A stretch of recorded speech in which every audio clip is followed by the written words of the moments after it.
O Tanjiro é uma pessoa gentil e completamente amável. No entanto, o que aconteceria se ele entrasse em contato com o sangue do Rei dos Demônios? O que aconteceria se invertêssemos os papéis? O Tanjiro se tornaria uma lua superior e se juntaria com Muzan? Ou ele manteria o controle e se tornaria um caçador de demônios? Bom, no vídeo de hoje eu separei algumas ideias de como a história de Demon Slayer poderia ser alterada. E primeiramente, o Tanjiro não duraria muito tempo. Vamos imaginar que por algum motivo o Tanjiro conseguiu chegar em casa a tempo antes do anoitecer, o que o levaria a estar junto com a sua família justo no momento do ataque do Muzan, pegando a família Kamado em cheio e completamente desprevenida. Como sabemos, Muzan injetaria o seu sangue no Tanjiro, consequentemente o transformando em um demônio. No entanto, dessa vez o Tanjiro seria o único sobrevivente da família Kamado. Ao se transformar em um demônio, ele levaria um certo tempo para recuperar sua consciência, assim como aconteceu com a Nezuko. No entanto, ele ainda teria que lutar contra a sua vontade de consumir carne humana. Ao descer pela montanha completamente desordenado, ele certamente se encontraria com Gyo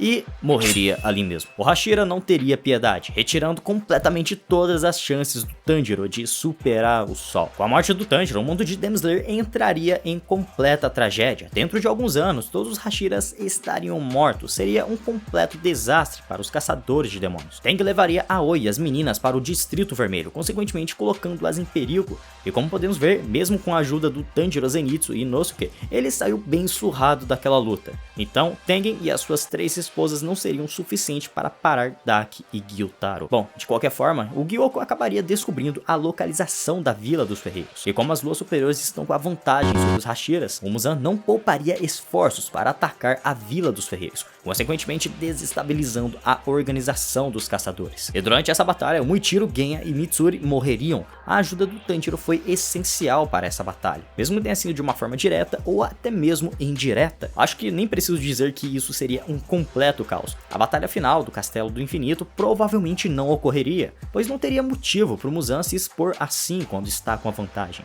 E além do mais, o único demônio que poderia superar o sol morreu, então não tem muito o que fazer se não for apenas para matar o Kagai e os membros de sua família. Mais cedo ou mais tarde, a Nakimi receberia um pouco de sangue de Muzan e despertaria a habilidade de espionar com seus olhos. E aos poucos, a posição de cada um dos membros da organização dos caçadores seria exposta, dando a oportunidade do Muzan de coordenar um ataque com as luas superiores com muita precisão para cima dos Hashiras e dos outros caçadores de demônio. Basicamente, todo mundo ia morrer. Bom, mas não precisa ser assim. E se por acaso dessa vez a Nezuko estivesse viva? Uma inversão de papéis. Por algum motivo, na hora do ataque, a Nezuko estaria ausente. Ao se aproximar da sua casa, ela encontraria toda a sua família morta. No entanto, o único de seus irmãos que sobreviveu agora é um demônio. Durante a obra, sempre ficou claro que as pessoas próximas da respiração do sol possuem uma certa resistência ao sangue de demônio. O Tanjiro, por ser o representante principal da respiração do sol, não levaria muito tempo para recobrar a sua consciência e ver que a pessoa que está bem na sua frente é a Nezuko. Mas ainda assim, ele teria que lidar com a tentação de comer alguém. Ao descerem a montanha, Tanjiro e Nezuko se encontrariam com Gyo, e dessa vez o Hashira da água não mataria o Tanjiro. Ele perceberia que ele ainda está tentando lutar contra os seus instintos demoníacos. Então ele daria uma chance para os irmãos Kamado.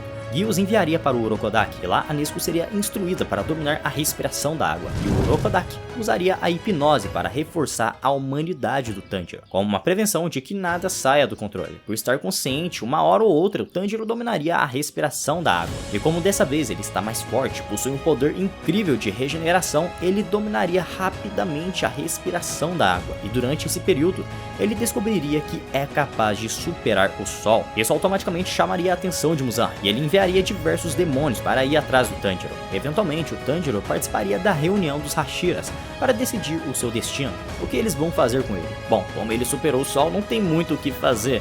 Afinal, automaticamente ele se tornou imune a espadas Nichirin. Kagaya teria a brilhante ideia de usar o Tanjiro como uma arma contra os próprios demônios, fogo contra fogo, claro, com o consentimento. Enquanto lutava contra os demônios de Muzan, aos poucos mais forte o Tanjiro ficava, por obter um controle maior de seu Kikijutsu ou por aos poucos se recordar das técnicas da respiração do sol. O Kikijutsu do Tanjiro seria semelhante aos poderes da Nezuko. As chamas criadas a partir de seu sangue seriam tão quentes quanto o próprio sol. O Tanjiro tá mais poderoso do que nunca, um demônio que consegue usar a respiração do sol. Existe algo mais apelão do que isso? Embora seja incrivelmente forte, ele não é completamente completamente invencível. Os únicos capazes de vencê-lo são os próprios demônios. Caso o Tanjiro perca uma batalha de sangue, ele seria absorvido e, consequentemente, Muzan se tornaria de fato imortal. As únicas luas superiores que são capazes de vencer o Tanjiro são Akaza, Doma e Kokushibo. Ao perceberem a mobilização das luas superiores e do próprio Muzan, todos os Hashiras fariam uma guarda em volta do Tanjiro.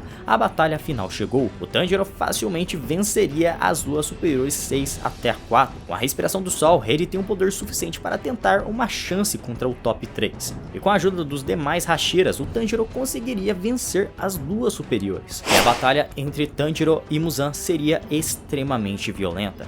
Mas há uma excelente vantagem em ser um demônio, e uma delas é poder se curar quando ferido ou exausto, o que leva o Tanjiro a abusar de seus pulmões para usar a respiração do sol e o mundo transparente. Com todo o apoio, o Tanjiro conseguiria vencer o Muzan. Mas agora eu quero saber a sua opinião. Em uma luta mano a mano, o Tanjiro demônio com a respiração do sol conseguiria vencer o Muzan no seu auge? Eu quero saber a sua opinião, então comenta aí embaixo quem você acha que venceria essa batalha no mano a mano. Mas e se a gente for para um ponto de vista mais sombrio, talvez mais realista? E se o Tanjiro estivesse sob a posse de Muzan? Depois de envenenar todos com seu sangue, logo Muzan perceberia que uma pessoa conseguiu sobreviver e se tornou um demônio.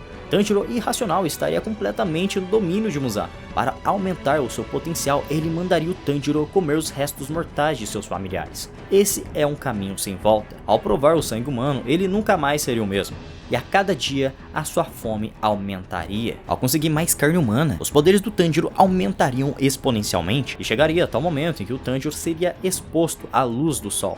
Ele conseguiu superá-lo. Rapidamente Muzan o absorveria, assim conquistando tudo que sempre almejou. O sol na palma de sua mão. Com a morte do Tanjiro e com o Muzan invencível, o número de tragédias seria multiplicado por 100. Depois de matar todos os Hashiras e todos os membros da família Ubuyashiki, Muzan não precisaria mais procurar pelo Lírio Aranha Azul. Ou seja, depois de quase 1000 anos, não há mais motivos para o Muzan ficar apenas no Japão. Ele vagaria pelo mundo fazendo o que bem entendesse.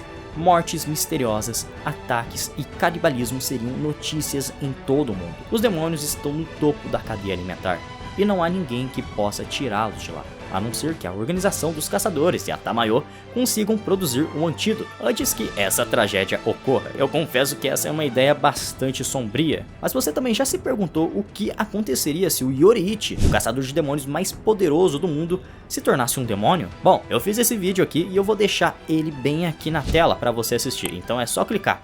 Muito obrigado por ter ficado até aqui, eu sou o Marcelo e a gente se encontra no próximo vídeo. Não se esqueça de se inscrever e ativar o sininho.